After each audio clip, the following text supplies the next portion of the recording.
He starts to provide water and food for them in the middle of their complaining. They're freaking out. And then he takes them to the Mount Sinai. And he speaks to them the Ten Commandments. Exodus 20, verse 1. Exodus 20. Then God gave the people all these instructions. I am the Lord your God. And remember, we talked about a couple weeks ago how earth-shattering that was.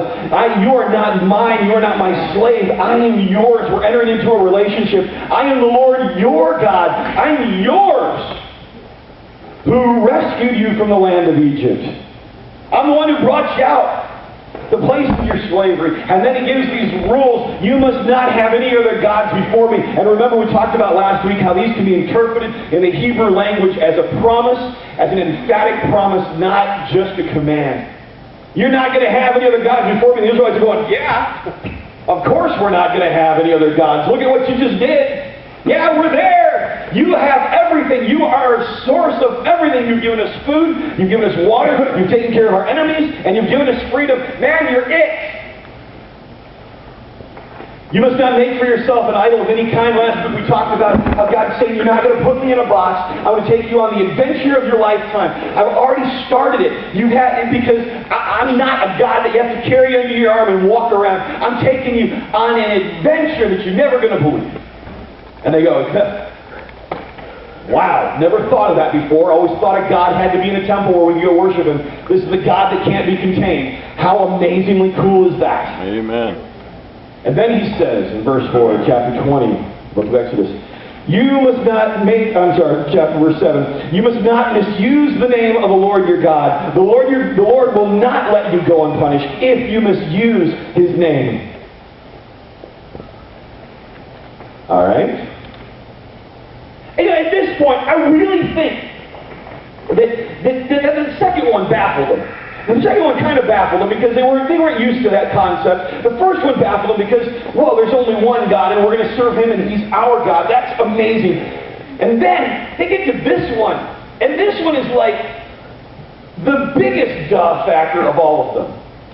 You're not going to misuse the name of the Lord your God. Really? Number one, out of complete fear, who would want to? Because we just saw what he did to the Egyptians. So, perhaps taking him off would be a bad deal. I'm just going to go out on a limb and go, yeah, maybe. That's kind of scary. Forget you, God. Yeah. I'm like, oh, remember all the flies, the darkness, the gnats, the blood. Yeah, maybe not. But even more than that, because when you love something and you're enamored with something, there's something powerful in that name. Now, if you've studied the Bible, if you've gone to Sunday school or Sabbath school growing up or whatever it might be, you learn the interpretation of this. This means don't swear. This commandment means don't swear, and God's going to punish those who swear. And this makes logical sense, okay? I'm enamored with Jocelyn. I'm not going to walk up to you and look at you and you say something mean, or I'm not going to get my paycheck and realize that I've lost a bunch of money in taxes and go, oh, Jocelyn. Oh. That's not going to happen. I'm not going to, AC's not going to walk up to me as he might do this afternoon and jump on me or beat me or something, as AC is prone to do, because I started it, I must be honest. And go, Jocelyn. It's not going to happen. Right? That doesn't matter. It's not going to happen. You don't use things that you love as a swear word. It doesn't work that way. Kenny's mowing grass, and you're out mowing, having a good time, mowing grass, it's hot, drinking your Gatorade, having a good time, and suddenly you're running your mowers and your weed eaters and all that stuff, and you run over a rock, because you're at my house, and the rocks like to move out of the beds and into the grass.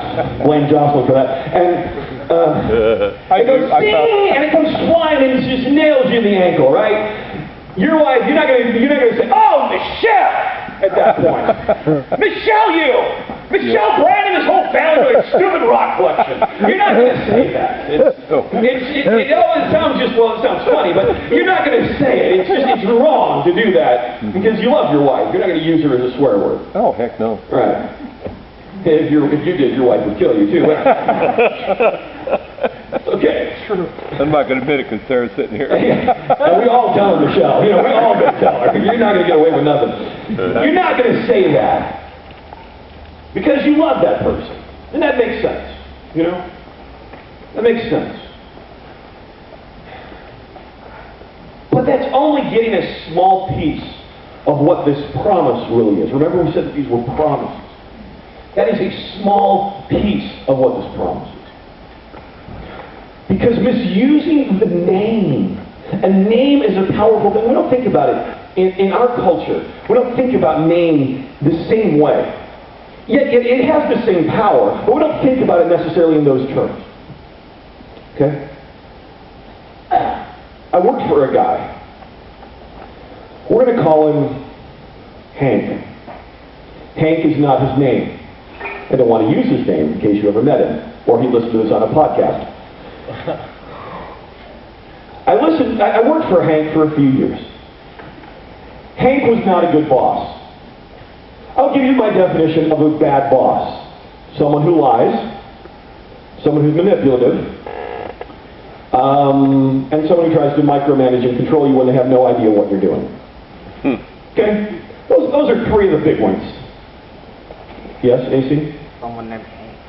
Someone named Hank, right. Anyway. I'm still working on it. But anyway, so this was Hank. Not all Hanks are like this. You can have a Hank that's a nice Hank, but this Hank wasn't a nice Hank. Okay, you're just listen now. You'll get it. It'll come to you. You played too much football this week. I know you won and you're feeling pretty good, but it'll come. It'll come. I love you, AC. He's like, no, you don't. Shut up. He's going to be using my name as a swear word for the rest of the day. So anyway, Hank was not good, and I quit working there. And the thing about Hank that was crazy is that Hank has a great reputation because he's a very likable people kind of guy until you work for him. He's one of those guys that could walk in here and within 15 minutes all of you would know his name and be like, oh wow, Hank's so cool and he's so nice, and he'd come back a week later and he would remember most of your names and you'd still think that he was really, really cool because that's the way Hank rolls. That's Hank, right? When you start working for him, you're like, but it's my own personal experience. I'm still dealing with bitterness. Just work with me. After I stopped working for him, I'd go around and meet people, and they'd say, oh yeah, man, oh yeah, no, Hank, he's so cool. And you know what happened inside of me every time that happened? Yeah, right. On the outside, oh yeah, he's done a lot of good stuff. Yeah, he's nice. Yeah, he's done a lot of good stuff. Yeah. And inside I'm going, I could beat him. I could destroy him. Well, it's got a crazy one now. Not because there's anything in the word Hank. It's because the word Hank was associated with who that person was, and his reputation and his character in my mind was odious. It's a great word, use it today. It stuck, and so anytime I heard someone say, oh yeah, Hank, I'm like, ah! Drove me nuts. Now I know other people that have the same name as Hank. His real name. And I don't have a problem with them. Say, oh yeah, this Hank Jones, oh, he's a cool guy, he's good, he doesn't have any emotional response to me whatsoever. But you say Hank the boss, and it's, whoa. No one else uses this microphone, don't worry about it. The orange one other people use, the black one is mine.